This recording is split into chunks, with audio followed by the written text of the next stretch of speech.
गणित की दुनिया ना जाने क्यों कई बार एक बहुत बड़ी पहेली जैसी लगती है ना।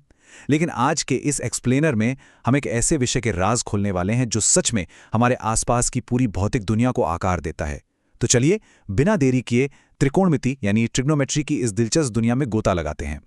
हम देखेंगे कि कैसे प्राचीन काल की परछाइयों से शुरू हुआ ये सफर आज के उस आधुनिक विज्ञान तक पहुंच गया है जो हमारी रोजमर्रा की जिंदगी चलाता है।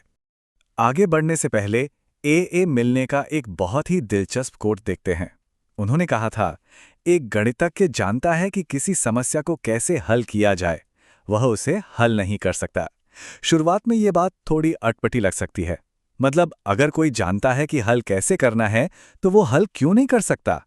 दरअसल ये इशारा करता है कि सिर्फ थ्योरी या सिद्धांत जानना ही काफी नहीं है। असली चुनौती तो उस थ्योरी को असल दुनिया में लागू करना है। और आज का हमारा ये गणितीय सफर बिल्कुल इसी बारे में है कि कैसे थ्योरी और असल दुनिया के बीच एक मजबूत पुल बनता है। तो इस सफर में हमारे मुख्य पड़ाव क्या-क्या होंगे? सबसे पहले हम देखेंगे त्रिकोणमिति का परिचय। उसके बाद कोणों को मापने के दो तरीकों, डिग्री और रेडियन को समझेंगे। फिर बात करेंगे त्रिकोणमितीय फलनों यानी ट्रिग्नोमेट्रिक फंक्शंस की। और आखिर में इसके कमाल के ऐतिहासिक और आधुनिक उपयोगों को जानेंगे। चलिए अपने पहले पड़ाव से शुरुआत करते हैं, त्रिकोणमिति का परिचय। आखिर ये विषय जो अक्सर इतना मुश्किल लगता है, असल में आया कहाँ से है? ट्रिगोनोमेट्री, जिसे अक्सर लोग एक डरावना सा विषय मान बैठते हैं, अपने मूल रूप में बहुत ही सीधा और सरल है। अगर हम इसके नाम को ही देखें, जो ग्रीक शब्दों से बना है, ट्रिगोन और मेट्रॉन, इसका सीधा सा मतलब होता है त्रिभुज की भुजाओं को मापना। बस सच कहूं तो ज्यामिति की जो समस्याएं त्रिभुजों से जुड़ी थीं, उन्हें सुलझाने के लिए ही इस पूरी शाखा का विकास किया गया था। और इसका इतिहास सच में बहुत गहरा है। महान भारतीय गणितज्ञ आर्यभट्ट, जो 476 से 550 ईस्वी के दौर में थे, वो त्रिकोणमिति के शुरुआती अन्वेषकों में से एक माने जाते हैं।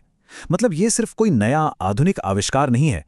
प्राचीन भारतीय गणितज्ञों ने इसके विकास में इतना शुरुआती और गहरा योगदान दिया था, जिसने आगे चलकर पूरी दुनिया के विज्ञान की दिशा ही तय कर दी। अब आते हैं दूसरे हिस्से पर, कोण यानी एंगल्स और उन्हें मापने के तरीके, डिग्री और रेडियन। चलिए त्रिकोणमिति की सबसे बेसिक नींव को समझते हैं कि आखिर एक कोण बनता कैसे है। यहाँ सबसे अहम चीज है दिशा।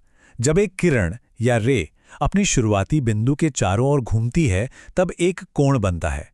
अब अगर ये घुमाव वामावर्त है यानी काउंटर क्लॉकवाइज, घड़ी की उल्टी दिशा में, तो इसे हम धनात्मक या पॉजिटिव कोण कहते हैं।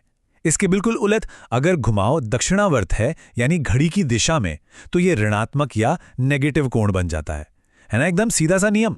अब इन कोणों को नापने के दो मुख्य तरीके होते हैं। पहला तो वही डिग्री मेजर है, जिसे हम बचपन से देखते आ रहे हैं, जहां एक पूरे घुमाव को 360 छोटे हिस्सों में बांट दिया जाता है। ये रोजमर्रा के कामों के लिए एकदम परफेक्ट है। लेकिन दूसरा तरीका है रेडियन मेजर। रेडियन क्या है? ये एक वृत्त के केंद्र पर उस चाप या आर्क द्वारा बनाया गया कोण है, जिसकी लंबाई वृत्त की त्रिज्या यानी रेडियस के बिल्कुल बराबर होती है। हायर मैथमेटिक्स में रेडियन बहुत जरूरी हो जाता है, क्योंकि ये गोल आकारों को सीधे हमारी रियल नंबर्स के दुनिया से जोड़ देता है। और इन दोनों को जोड़ने के लिए हमारे पास एक गोल्डन कन्वर्जन है। पाई रेडियन हमेशा 180 डिग्री के बराबर होता है। ये एक ऐसा जादुई फॉर्मूला है जो डिग्री और रेडियन की दोनों दुनियाओं को आपस में मिला देता है, जिससे हम आसानी से एक सिस्टम से दूसरे में स्विच कर सकते हैं। इसके बाद हम बढ़ते हैं तीसरे सेक्शन की ओर, त्रिकोणमितीय फलन। मापन को अच्छे से समझने के बाद अब हम इस विषय की असली मशीनरी में कदम रख रहे हैं।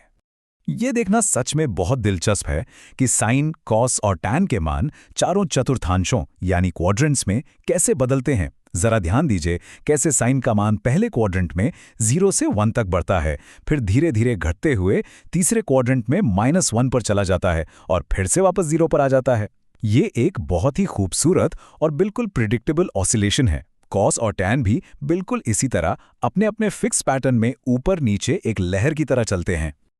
और यहाँ सबसे कमाल की बात यह है कि ये सारे फलन पूरी तरह से चक्रीय हैं यानी साइक्लिक हैं। ये खुद को दोहराते हैं। साइन और कॉस के मान हर 2 पाई यानी एक पूरे चक्कर के बाद एकदम वही हो जाते हैं, और टैन का मान हर पाई अंतराल के बाद खुद को रिपीट करता है। इसी चक्रीय नेचर की वजह से ये फलन वेव्स या लहरों को समझने और उनका ग्राफ बनाने के लिए दुनिया के सबसे बेहतरीन टूल बन जाते हैं।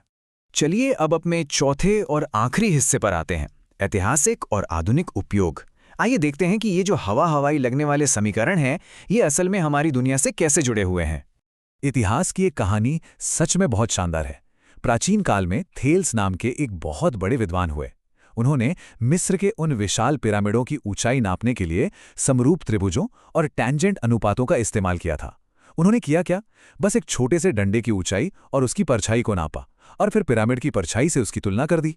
जरा सोचिए, सिर्फ परछाइयों को देखकर इतने विशाल स्ट्रक्चर्स की बिल्कुल सटीक ऊंचाई निकाल लेना, यह ट्रिग्नोमेट्री की असली ताकत का एक जबरदस्त उदाहरण है। और बात सिर्फ पुरानी नहीं है। आज ट्रिग्नोमेट्री सिर्फ स्कूल की किताबों में सिमटी हुई नहीं है, ये हमारे आधुनिक जीवन के हर एक हिस्से में घुली मिली है। चाहे भूकंप शास्त्र में भूकंप की तरंगों को समझना हो, हमारे घरों तक बिजली पहुंचाने वाले इलेक्ट्रिक सर्किट को डिजाइन करना हो, या फिर एटम्स की उलझी हुई स्टेट्स को समझना हो, यहां तक कि समुद्र में उठने वाले ज्वार की ऊंचाई का अनुमान लगाना हो, या फिर हमारे हेडफोन्स में बजने वाले संगीत की लय का विश्लेषण करना हो, हर जगह इसका इस्तेमाल होता है। तो कुल मिलाकर त्रिकोणमिति उन अदृश्य ज्यामितीय शक्तियों का विज्ञान है जो हमारी दुनिया को चला रहा है।